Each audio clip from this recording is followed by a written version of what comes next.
YouTube channel कालचक्र के आज के एपिसोड में आप सभी को डीएन भारद्वाज की ओर से नमस्कार। सन 1206 यूरेशिया के विशाल घास के मैदानों में एक ऐतिहासिक महासभा आयोजित हो रही थी। उस ऐतिहासिक क्षण के साथ दुनिया ने केवल एक नए सम्राट का उदय ही नहीं देखा, बल्कि उस दिन इतिहास ने ऐसी युद्ध प्रणाली का जन्म भी देखा जिसने आने वाली कई शताब्दियों तक युद्ध के अर्थ को ही बदल दिया। चंगेज खान एक गहरे सत्य को समझ चुके थे। साम्राज्य केवल वीरता के आधार पर नहीं टिकते, साम्राज्य अनुशासन, संगठन और योग्यता की नींव पर खड़े होते हैं। दुनिया में साहसी योद्धाओं की कभी कमी नहीं रही। हजारों लोगों ने तलवार उठाई, लाखों ने घोड़ों की पीठ पर युद्ध लड़ा, लेकिन इतिहास की धारा को मोड़ देने वाली युद्ध मशीन केवल एक ही व्यक्ति ने बनाई। उसका निर्माता था चंगेज खान। उस युग में संसार की अधिकांश सेनाएं जन्म के आधार पर संचालित होती थी। राज परिवार में जन्मा व्यक्ति चाहे उसे युद्ध का कोई अनुभव न हो, फिर भी सेनापति बन जाता था। उच्च कुल में जन्म लेने वाला सम्मान और अधिकार का स्वाभाविक अधिकारी माना जाता था। लेकिन एक साधारण चरवाहा, किसी गरीब परिवार का पुत्र, चाहे कितना भी प्रतिभाशाली क्यों न हो, जीवन भर एक सामान्य सैनिक बनकर रह जाता था। चंगेज खान ने हजारों वर्षों से चली आ रही इसी परंपरा पर पहला प्रहार किया। उसके लिए किसी मनुष्य की पहचान उसके रक्त से नहीं, बल्कि उसके कर्म से होती थी। वह किसी कुल में पैदा हुआ, यह महत्वहीन था। युद्ध भूमि में उसने क्या सिद्ध किया, यही उसकी सबसे बड़ी पहचान थी। यही था मेरिट सिस्टम। अब एक साधारण चरवाहा अपने साहस के बल पर हजारों सैनिकों का सेनापति बन सकता था। कोई दास अपनी बुद्धिमत्ता और नेतृत्व क्षमता के कारण विशाल सैन्य दल का कमांडर बन सकता था। लेकिन यदि कोई राजकुमार अयोग्य था तो उसका राजवंश भी उसे कोई विशेष सम्मान नहीं दिला सकता था। मानव इतिहास में पहली बार एक विश्वव्यापी साम्राज्य जन्मसिद्ध अधिकार से नहीं, बल्कि प्रतिभा और योग्यता के आधार पर संचालित होने लगा था। लेकिन चंगेज खान यही नहीं रुके। उन्होंने केवल सेनापतियों को ही नहीं बदला, बल्कि पूरी सेना की आत्मा को बदल दिया। जो मंगोल सेना पहले बिखरी हुई जनजातियों की भीड़ जैसी दिखाई देती थी, वह अब एक जीवित मशीन में बदल रही थी, जहां प्रत्येक सैनिक एक दांतेदार पहिया था और पूरी सेना एक विशाल युद्ध मशीन। 10 सैनिक मिलकर अरवान बनाते थे, 10 अरवान मिलकर जागुन, 10 जागुन मिलकर मिंगा और 10 मिंगा मिलकर बनता था तुमेन, अर्थात 10,000 सैनिकों का विशाल युद्ध दल। यह दशमलव संगठन प्रणाली इतनी सरल, इतनी प्रभावशाली और इतनी अनुशासन अनुकूल थी कि उस समय के अधिकांश साम्राज्य इसकी कल्पना भी नहीं कर सकते थे। ऊपर से दिया गया आदेश कुछ ही क्षणों में सेना के अंतिम पंक्ति तक पहुंच जाता था। प्रत्येक सैनिक अपनी भूमिका जानता था, प्रत्येक अधिकारी अपनी जिम्मेदारी से भलीभांति परिचित था। युद्ध के भीषण कोलाहल के बीच भी मंगोल सेना घड़ी के यंत्र की तरह संचालित होती थी।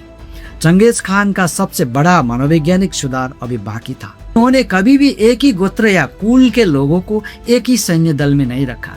इसके बजाय उन्होंने विभिन्न जनजातियों के सैनिकों को एक ही इकाई में मिला दिया, क्योंकि वो जानते थे यदि किसी सैनिक की पहली निष्ठा अपने कबीले के प्रति होगी तो कठिन समय में वह साम्राज्य की अपेक्षा अपने कबीले को चुनेगा। इसीलिए उन्होंने रक्त संबंधों से भी अधिक शक्तिशाली संबंध बनाया। वह संबंध था मंगोल सेना। अब सैनिकों का परिवार उनकी जनजाति नहीं, बल्कि पूरी सेना थी। उनकी सर्वोच्च निष्ठा अपने रिश्तेदारों के प्रति नहीं, बल्कि महान खागान के प्रति थी। यही परिवर्तन हजारों बिखरी हुई जनजातियों के संगठित और अजेय शक्ति में बदलने वाला सिद्ध हुआ। इसके बाद आया अनुशासन, लोहे से भी कठोर और मृत्यु से भी अधिक भयावह अनुशासन। यदि कोई सैनिक युद्ध भूमि से भागता था तो केवल उसको ही नहीं, बल्कि उसके पूरे 10 सदस्यीय दल को भी दंड दिया जाता था। यदि कोई अपने घायल साथी को रणभूमि में छोड़ देता तो उसे अक्षम्य अपराध माना जाता था। आदेश का उल्लंघन करने वालों के लिए मृत्युदंड तक का प्रावधान था। आज की दृष्टि से ये नियम अत्यंत कठोर और निर्दयी लग सकते हैं, लेकिन इन्हीं कठोर नियमों ने ऐसी सेना को जन्म दिया जिसकी पंक्तियां युद्ध के सबसे भीषण क्षणों में भी कभी नहीं टूटी। मंगोलों की वास्तविक शक्ति केवल अनुशासन नहीं थी, उनकी वास्तविक शक्ति थी गति। प्रत्येक सैनिक के पास एक नहीं, बल्कि 3 से 5 घोड़े होते थे। एक थक जाता तो दूसरा तैयार रहता, दूसरा थकता तो तीसरा।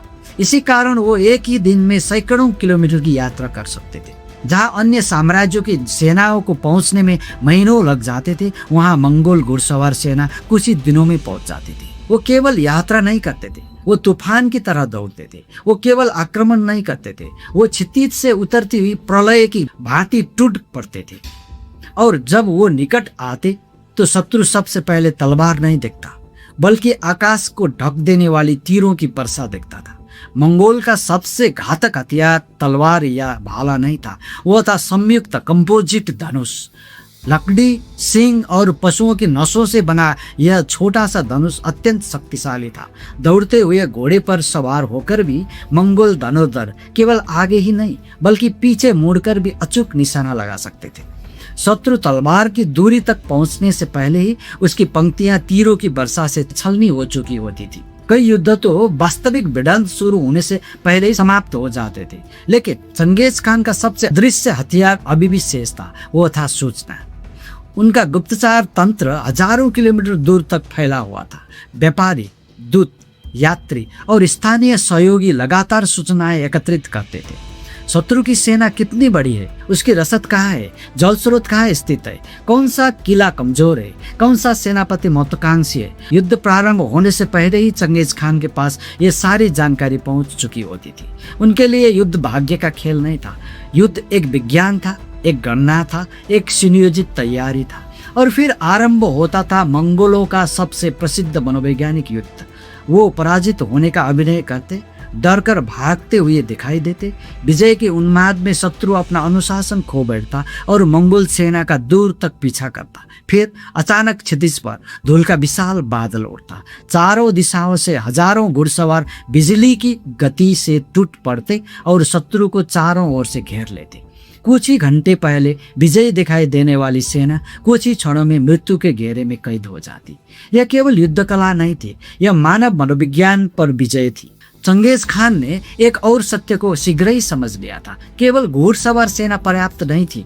यदि पूरी दुनिया को जीतना है तो दुनिया के ज्ञान को भी जीतना होगा। इसीलिए उन्होंने चीन के अभियंताओं को अपनी सेवा में लिया, मुस्लिम गणितज्ञों से युद्ध योजनाएं तैयार कराई, फारसी किला विशेषज्ञों को घेराबंदी अभियानों का नेतृत्व सौंपा। विशाल ट्रेबुसे घेराबंदी यंत्र, बारूद से संचालित प्रारंभिक विस्फोटक हथियार, ये सभी मंगोल सेना का अभिन्न अंग बन गए। इतिहास में पहली बार यूरेशिया के घास के मैदानों की तीव्र घुड़सवार शक्ति, चीन, इस्लामी संसार और फारस की अत्याधुनिक सैन्य तकनीक एक ही सेना के भीतर एकीकृत हुई थी। यही कारण था चंगेज खान की सेना केवल शहरों पर विजय प्राप्त नहीं करती थी, वह साम्राज्यों के आत्मविश्वास को भी चकनाचूर कर देती थी। उनका अनुशासन, उनकी गति, उसकी मेरिट प्रणाली, उसका गुप्तचर तंत्र, उसका मनोवैज्ञानिक युद्ध और संसार भर से संकलित तकनीकों का अद्भुत समन्वय, इन सभी ने मिलकर ऐसी युद्ध मशीन का निर्माण किया जिसका सामना करने के लिए उस युग का कोई भी साम्राज्य मानसिक, रणनीतिक और तकनीकी रूप से तैयार नहीं था। इस श्रृंखला का अगला भाग अगले बुधवार हमारे चैनल कालचक्र पर प्रकाशित होगा। यदि आप मानव इतिहास के ऐसे ही गहरी, शोध आधारित और रोचक कहानियां पसंद करते हैं तो अभी चैनल को सब्सक्राइब कीजिए, वीडियो को लाइक कीजिए और बेल आइकन जरूर दबाइए ताकि इस श्रृंखला का कोई भी अध्याय आपसे छूट न जाए। मिलते हैं अगले बुधवार इतिहास के एक और रोमांचक अध्याय के साथ। तब तक के लिए नमस्कार।